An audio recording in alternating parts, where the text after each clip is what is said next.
Well, major weakness in the market again this week. The tariffs are having a big effect on stock markets worldwide.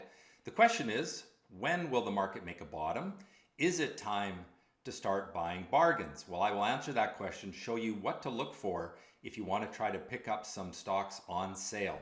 Plus, I'll do my normal market analysis and then we'll look at the trade of the week, a hot stock from Friday on AREB. But let's get right into this week's analysis and really talk about how crashes reverse. Of course, when you have crashes, a lot of it is irrational selling. You get fear-based selling, people selling simply because they worry that the market is going to go lower. But if history is our guide, we will know that some of the best buying situations come after a crash has run its course. In fact, some of the great bull markets in my lifetime came after significant market crashes. And I think most notably, the recent one was the COVID crash, which I will look at in just a moment and show you how that market made a bottom and what are the patterns to look for.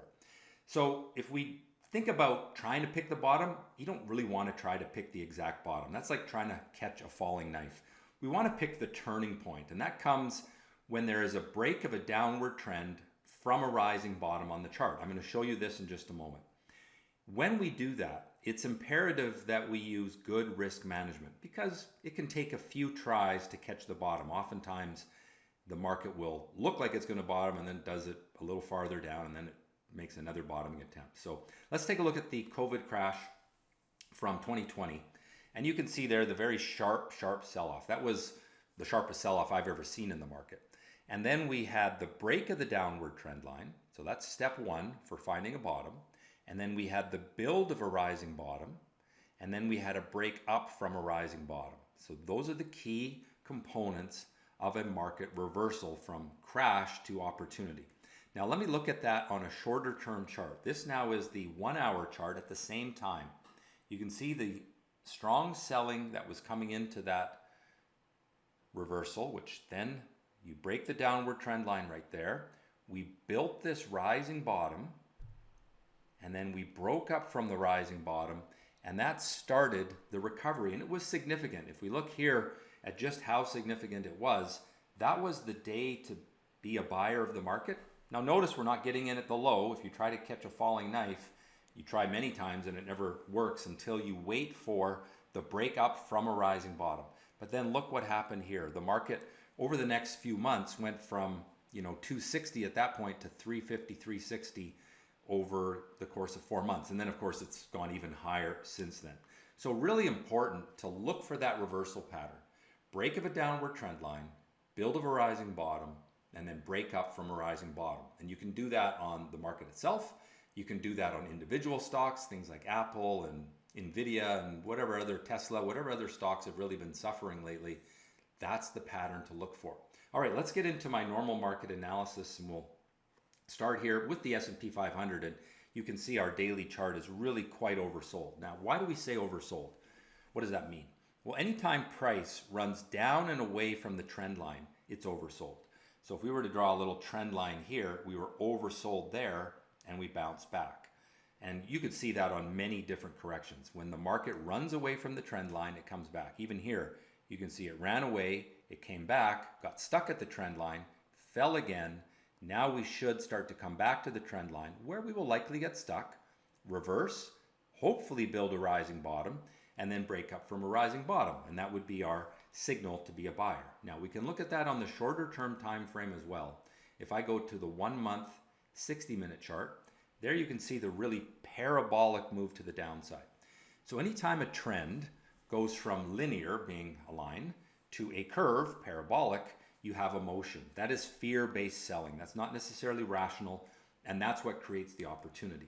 Let's take a look at the NASDAQ 100. QQQ is the symbol. And if we go to the 1 month chart, you can see that we here are also parabolic. The 3-year chart, we have broken the upward trend line. We did that 4 weeks ago. And so we're now in a bearish market. You can see the sentiment score is pretty negative. So what do we need? We need the build of a rising bottom and a breakup from a rising bottom. That's going to take a little while. You'll get the first signals on this, short-term chart. Watch this chart first for a break of a downward trend line from a rising bottom. Don't just buy it off the bottom. Like If we were to break on Monday up to here, that's not enough. We need to break, build a rising bottom, and then break again. So you'll get the first signals on the intraday chart, then it'll come on the daily chart, then it'll come on the weekly chart. How about IWM, which is our Russell Small Cap Index of small cap stocks? These two are in a parabolic downward trend. They have suffered more, but there is something that could be supportive for the small cap stocks, and I'm going to show you that in just a moment. Next chart here, 3-year version of this, and you can see that it's coming into this lengthy trading range over here, and that will provide some support. So we are oversold.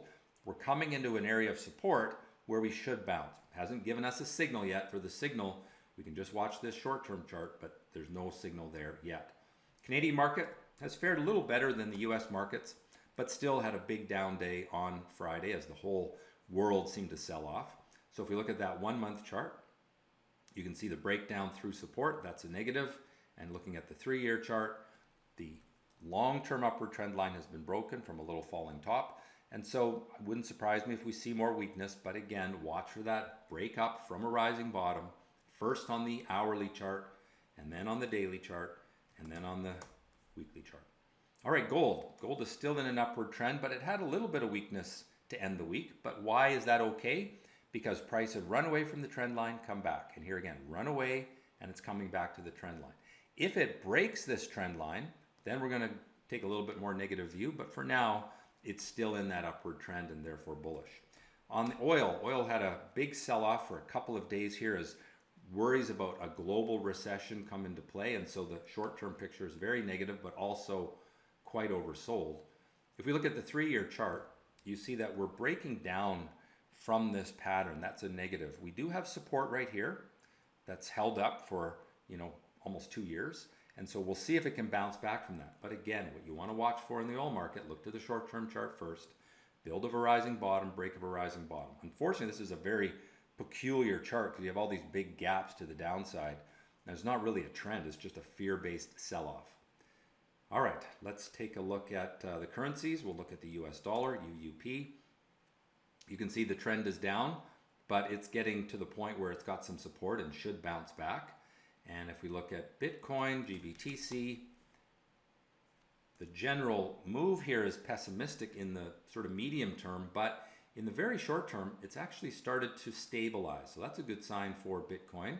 And the 3-year chart is at its upward trend line. If I draw a line like this, we're very close to the point where it should make a bounce back. So we'll watch for that in the weeks ahead. All right, the final chart we're going to look at is TLT, which is our bond market chart. And this is what I think could be supportive for small cap stocks because the bond market has been moving up slowly, not with any enthusiasm yet, but it is getting there.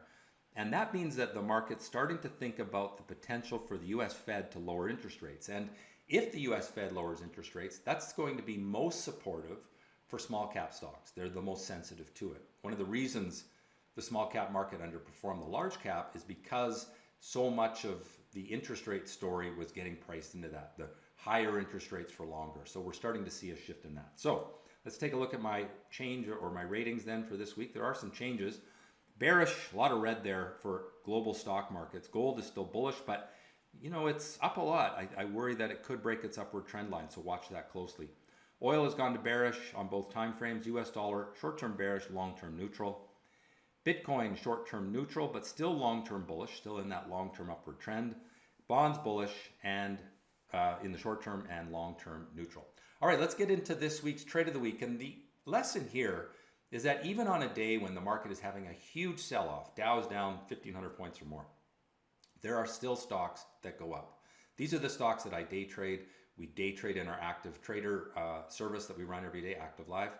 And the key to looking for the right stocks to be on the buy side is to focus on abnormal activity, abnormal volume, abnormal liquidity, and strong price movement. And there's still stocks that made big gains on Friday, and here's one of them, and I'll show you the entry point. So it first became a stock worth watching in the pre-market, actually. It started trading abnormally in the pre-market.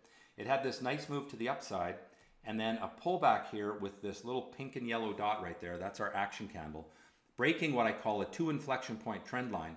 And that led to a really nice run from $10 to $20, 100% gain from here to here I don't know anything about the company except that the people that were buying it aggressively told me that they were wanting to send that stock higher when it made that indicator signal right there. So that is the basis of what we do at Stockscores. And if you want to learn more about that, check out stockscores.com. Make sure you register for the free weekly email that I send out.